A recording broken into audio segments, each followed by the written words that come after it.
How do people interact digitally? So this presentation is about 3 years old, and I've added to it and changed it over time. This has radically changed in the last, I want to even say 9 months. So first of all, in the last year, Google released an algorithm called Panda. It was actually the person's name, but his name was whatever Panda, the engineer who came up with the algorithm. But then they decided that they liked black and white cute animals, so now every algorithm is named for that. So we have Panda and Penguin. The goals of these algorithms were, in Google, people used to sit and look for duplicate content.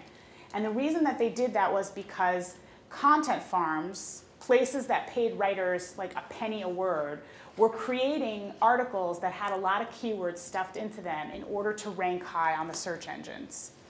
And Google didn't like that because it was affecting the authority and relevancy of the content that they were, the search engine results that they were spitting back to the audience. So they decided to build an algorithm into their the way that they search through the web to clean out these pages. Some businesses folded because of this. But what it did was it was a benefit for us because now we're getting really good content, hopefully, returned to us when we put in search terms.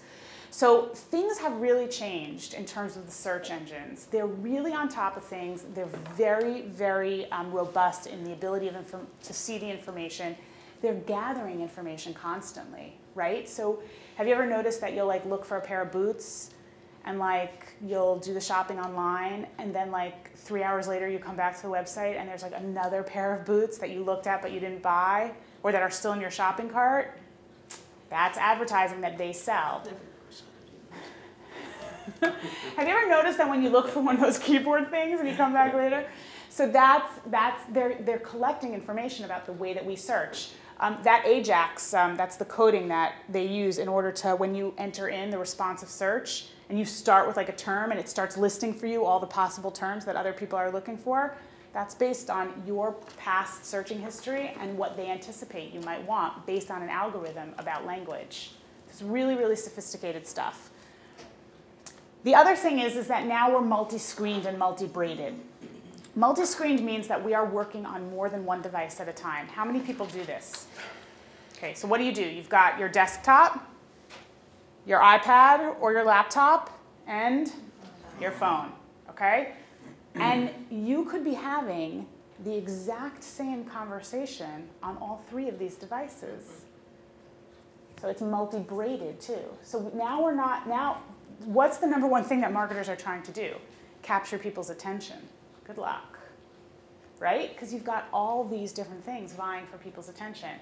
Star told me this morning that she works with her iPad, her desktop, and her laptop, and she was trying on her desktop to move the screen by touching it.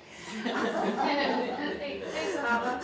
No, but that's a perfect example. People are insanely pulled in a million different directions by 3 different devices, and you were probably having 18 different conversations in your head on email with somebody on IM.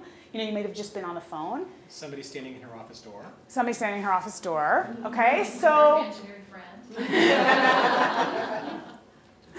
So it's a very complex world, the way that people are interacting with digital technology. And it's changing the very nature of the kinds of conversations that we're having with our audience. So if we're going to keep on top, we really need to think about turning that lens back onto them and what they care about and giving them the information that they need as quickly as possible.